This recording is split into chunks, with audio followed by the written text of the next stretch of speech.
తిరుమల శ్రీవారి లడ్డూపై రాజకీయ దుమారం మొదలైంది. శ్రీవారి లడ్డూ తయారీని వైసీపీ అపవిత్రం చేసిందని ఆరోపించారు సీఎం చంద్రబాబు.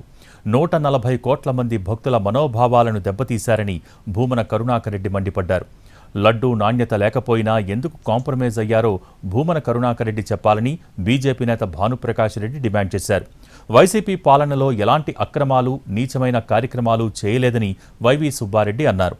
ఇక తిరుపతిలో చేసిన దారుణాలపై ప్రమాణం చేస్తారా అంటూ మంత్రి డోలా బాల వీరాంజనేయ స్వామి సుబ్బారెడ్డిని ప్రశ్నించారు. తిరుమల లడ్డు కూడా నాసి రకం. నాకైతే ఆశ్చర్యం వేస్తుంది.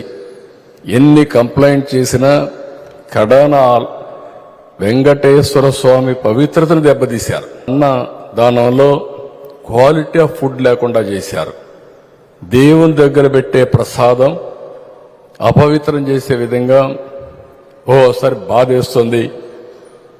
నాసి రకమైన ఇంగ్రీడియంట్సే కాకుండా ఎనిమల్ ఫ్యాట్ కూడా వాడారని, ఏది గీకు బదులు.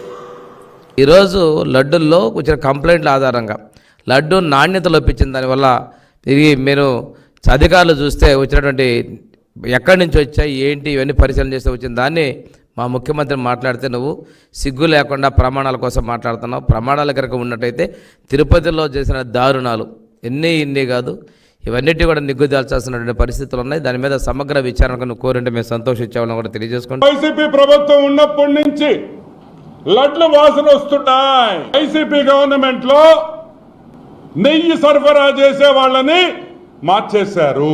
National dairy development board one of the number 1 laboratories ఈ ప్రపంచంలోనే. ఈ నెయ్యిలో ఏమేముంది? Palm oil, coconut, palm fat, palm oil and beef tallow, palm oil and beef, గొడ్డు మాంసంలో వచ్చే పదార్థాలని కలిపారు బీఫ్ టాలో. వెంకటేశ్వర స్వామి ప్రతిమగా శ్రీవారి లడ్డూని భావిస్తారు. అలాంటి లడ్డు నాణ్యత ఉద్దేశపూర్వకంగా మీరు అక్కడ సరఫరా అవుతున్నటువంటి నెయ్యిలో నాణ్యత లేకుండా మీరు ఎందుకు కాంప్రమైజ్ అయ్యారు? ఎవరి కోసం రాజీ పడ్డారు? ఎందుకోసం రాజీ పడ్డారు? కమిషన్ల కోసమా? కమిషన్ల కోసం రాజీ పడ్డారని చెప్పి శ్రీవారి భక్తులు భావిస్తున్నారు. సిగ్గుండాలి. మా పాలనలో ఎటువంటి చంద్రబాబు నాయుడు గారు ఆరోపణ చేసినట్టు ఎటువంటి అక్రమాలు, నీచమైన కార్యక్రమాలు జరగలేదు. మీరు ఏదైతే నింద మోపారో మీరు దానికి కట్టుబడిన పని అయితే రండి, మీరు కూడా ప్రమాణం చేసి చెప్పండి. లేదా మీరు భక్తుల మనోభావాలు దెబ్బతినే విధంగా చేసిన దానికి మేము చట్టపరంగా, న్యాయపరంగా ఏం చర్యలు తీసుకోవాలో ఆ కార్యక్రమం చేస్తాం. ఆ వ్యక్తికి భక్తి అన్నది నటన తప్ప మరొకటి కాదు అని అనిపిస్తుంది.